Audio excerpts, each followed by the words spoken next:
And welcome back to Capital Talk. This is the reason why we do this show, folks.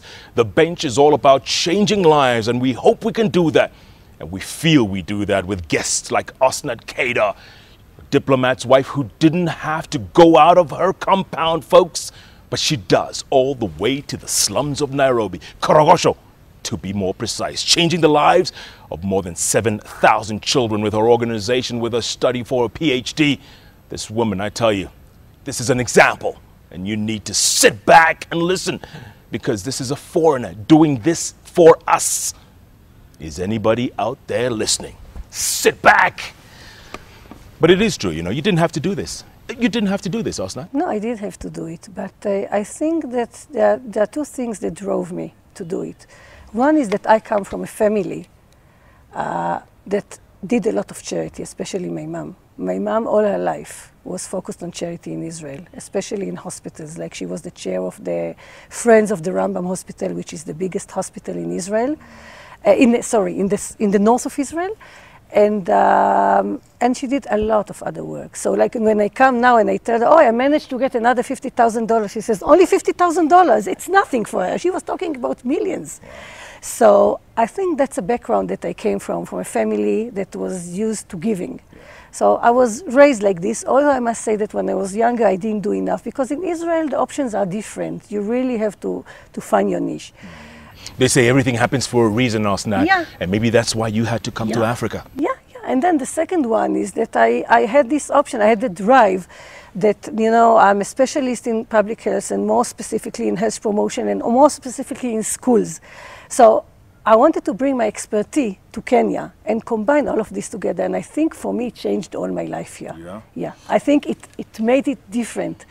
Now, I even told Yaakov, you know, I could easily stay here 2 more years. What did he say?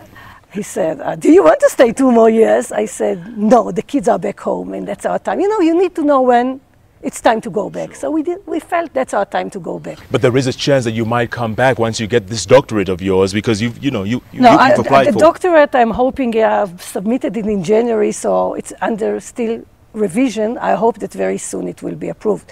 But nothing to do with that doctorate. My research center, APHRC, is really keen on scaling this initiative up, because the impact was so huge on our community that we are working in.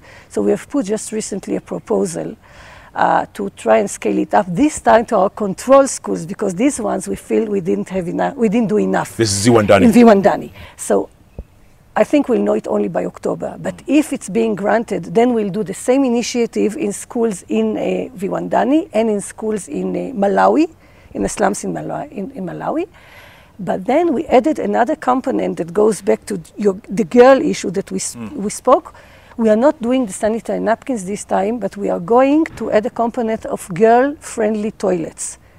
There were some studies to see what are the needs of the girls in the slums, because, you know, these girls cannot afford sanitary napkins. They're using very basic materials, and you know, cotton and so on, and clothes. And usually in the days of demonstration, they're not coming to school because they're afraid either they don't have what to use or they're getting dirty and so on. So people found that girls need, number one, a lot of privacy. So we will construct a privacy wall for that girls' units, so nobody can look in. So when they use the water and so on, it's a complete privacy if they need to clean themselves and so on. Each door will be a bit wider to allow some changes and so on. And we might even put some temporary washing facilities, like a liquid in what we call, in each door unit, so the girl can has her entire privacy. Wow. Yeah, but I hope it will be funded. I don't know yet, so I don't want to promise anything.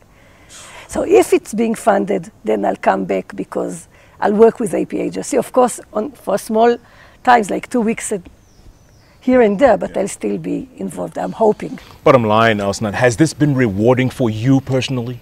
It has been so much rewarding for me. It's unbelievable. I think, as I said, it really changed my life. Number one, it was so interesting.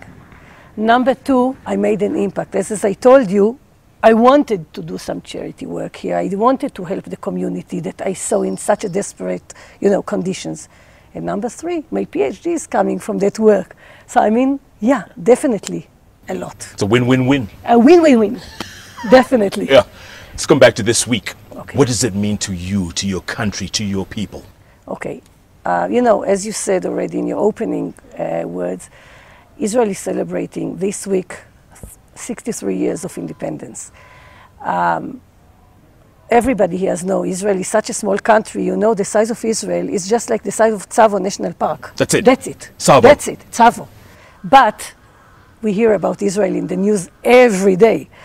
So in order for Israel to come to where it is now, to be able to support Kenya and other countries, to be able to be such developed countries with such a high GDP per capita and so on, it needs, you know, we needed a lot of defend on our country because of our enemies and the threat on our living on a daily basis.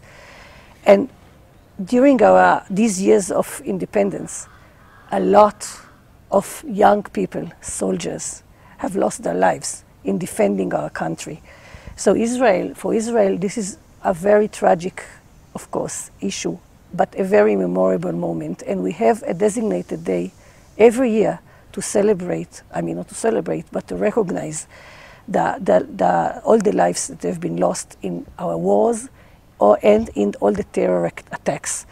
So because Israel got the independence because of these people, these 2 days are linked together. We have one day of sorrow followed by a day of joy. And the day of sorrow is exactly today. We started last evening by a big memorial ceremony in the synagogue in the Vermont Hall for the Jewish community here and the Israeli community. In Israel, there were memorial ceremonies all around the countries.